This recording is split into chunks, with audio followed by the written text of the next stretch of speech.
Hello friends, कैसे हो सभी लोग। आई होप आप सब बहुत अच्छे होंगे। सो फ्रेंड्स, आज की इस वीडियो में हम लोग पढ़ने वाले हैं सम और एनी में क्या बेसिक डिफरेंस होता है और इनका यूज़ कहाँ पे होता है। तो सबसे पहले देखेंगे सम। तो सम का जो यूज़ होता है वो क्वांटिटी या अमाउंट बताने के लिए यूज़ करते हैं और नंबर बताने के लिए यूज़ कर सकते हैं। और जो सम होता है एक काउंटेबल प्लूरल नाउन के साथ यूज़ होता है, यानी कि जो नाउन होता है वो काउंटेबल होना चाहिए और प्लूरल होना चाहिए। और सिंगुलर अनकाउंटेबल नाउन के साथ हम लोग इसका यूज़ कर सकते हैं। और इसका जो यूज़ होता है वो अफर्मेटिव सेंटेंस में यूज़ कर सकते हैं, यानी कि पॉजिटिव सेंटेंस में हम लोग इसका यूज़ करते हैं। जो हिंदी मीनिंग होता है सम का वो कुछ या फिर थोड़ा होता है। तो ये सब हम लोग देखें कि काउंटेबल प्लूरल नाउन के साथ या फिर सिंगुलर अनकाउंटेबल के साथ इसका यूज़ कर सकते हैं हम लोग। और अफर्मेटिव सेंटेंस में भी इसका हम लोग यूज़ कर सकते हैं। हम यहाँ पे एग्जांपल देखते हैं, जैसे यहाँ पे लिखा है there are some student in the classroom, यानी क्लासरूम में कुछ स्टूडेंट हैं। तो यहाँ पे देखो सम का यूज़ हुआ है अफर्मेटिव सेंटेंस यानी पॉजिटिव सेंटेंस में। सी बॉट सम बुक्स, उसने कुछ बुक्स को बाय किया, परचेज किया। वैसे बाई और परचेज में डिफरेंस ये होता है गाइस, जो बाई होता है वो बहुत ही जो कम मतलब जो सस्ती चीज़ होती है या डेली हम लोग यूज़ करते हैं वैसी चीज़ों को जब हम लोग ख़रीदते हैं ना, तो उसके लिए हम लोग बाई का यूज़ कर सकते हैं। और जब हम लोग कोई बहुत ज़्यादा कॉस्टली बहुत ही एक्सपेंसिव चीज़ों को ख़रीदते हैं, जैसे कार हो गया, या जिनको हम लाइफ में बहुत ही कम बार ख़रीदते हैं, तो उनके लिए हम लोग परचेज का यूज़ करते हैं गाइस। हाँ, यहाँ पे मैंने बताया सी बाट सम बुक्स, ठीक। तो सम का यूज़ हम लोगों ने किया क्या नाम है अफर्मेटिव सेंटेंस में। और एक क्वांटिटी बताता है और अमाउंट यानी नंबर को बताता है। क्वांटिटी अमाउंट या फिर नंबर को बताता है। और काउंटेबल प्लूरल नाउन के साथ और सिंगुलर अनकाउंटेबल के साथ यूज़ कर सकते हैं हम लोग। एक बात ध्यान देना यहाँ पे है कि इसका प्रयोग जो होता है ना, हमेशा काउंटेबल नाउन है अगर वो काउंटेबल नाउन है तो प्लूरल होना चाहिए, क्योंकि हम लोग इसका यूज़ काउंटेबल सिंगुलर नाउन के साथ नहीं करते हैं। एक ही ध्यान देना आप लोग, अगर अभी तुमने पढ़ा कि जो सम होता है वो अफर्मेटिव में यूज़ होता है, लेकिन इसे हम लोग इंटेरोगेटिव में यूज़ कर सकते हैं बस अगर वो कोई ऑफ़र या सजेशन को बताए। अगर ऑफ़र को बताता है या सजेशन को बताता है या फिर पोलाइट रिक्वेस्ट को बताता है, तब हम लोग इसका यूज़ कर सकते हैं इंटेरोगेटिव सेंटेंस में, है ना। जैसे मैंने बोला would you like some tea, क्या आप कुछ चाय लोगे, है ना, थोड़ा सा चाय लोगे। Do you have some food, है ना, can I have some water. ठीक है, तो इन सब में एक ऑफ़र या सजेशन की बात कर रहा है। या कभी कभार हम लोग जब बोलते हैं ना, जब हम लोग कोई क्वेश्चन करते हैं और उम्मीद पॉजिटिव उम्मीद करते हैं, यानी उम्मीद में हाँ का वो एक्सपेक्टेशन करते हैं कि हमको आंसर यस मिलेगा, तब हम इन केस सम का यूज़ करते हैं।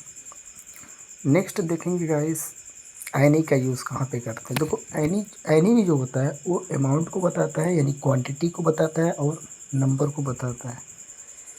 इसका जो यूज़ होता है वो सिंगुलर काउंटेबल नाउन के साथ, यानी जो नाउन होगा वो काउंटेबल तो होगा, वो सिंगुलर भी हो सकता है और वो प्लूरल भी हो सकता है। इसमें यही डिफरेंस होता है कि काउंटेबल सिंगुलर नाउन और प्लूरल दोनों के साथ यूज़ होता है। और अनकाउंटेबल नाउन होना चाहिए, यानी सिंगुलर अनकाउंटेबल नाउन के साथ इसका यूज़ करते हैं।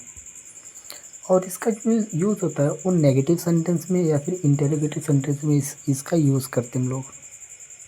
For example I don't have any problem, तो मेरे पास कोई समस्या नहीं है। I don't have any problem, जब डू नॉट एनी नेगेटिव हो गया तो यहाँ पे एनी का यूज़ हो गया।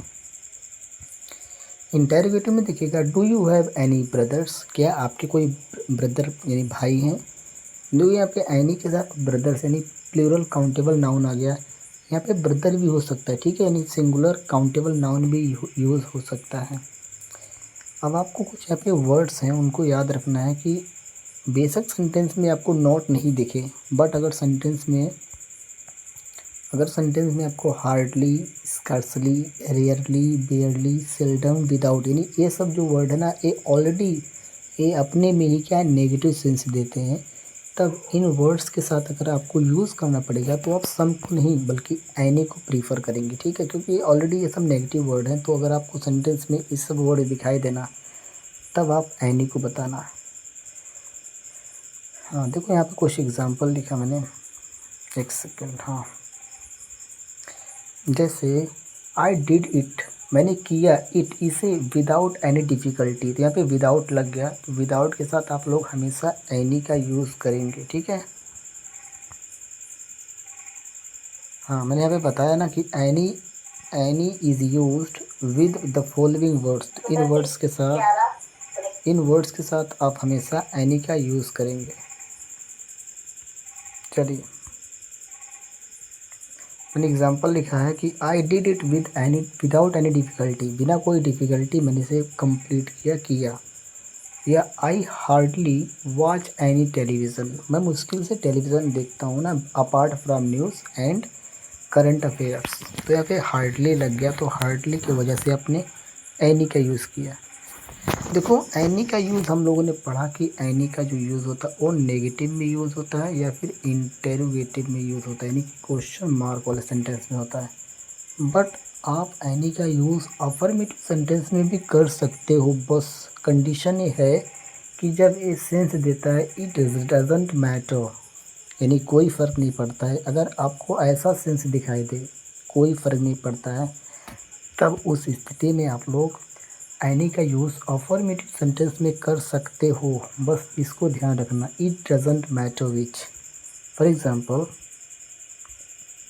यहाँ पे लिखा है you can play any song, आप कोई भी सॉन्ग बजा दो, by that band I love them all, मुझे सारे के सारे सॉन्ग पसंद है, यानी इसमें कोई फ़र्क नहीं पड़ता, ठीक है। आप कोई भी सॉन्ग बजा दो, कोई भी सॉन्ग प्ले कर दो, कोई भी सॉन्ग बजा दो, मुझे कोई फ़र्क नहीं पड़ता है, ठीक है, क्योंकि मुझे सब पसंद है। तो यहाँ पे इट डजंट मैटर वाला भाव आ रहा है, तो आप यहाँ पे एनी के साथ जाएंगे।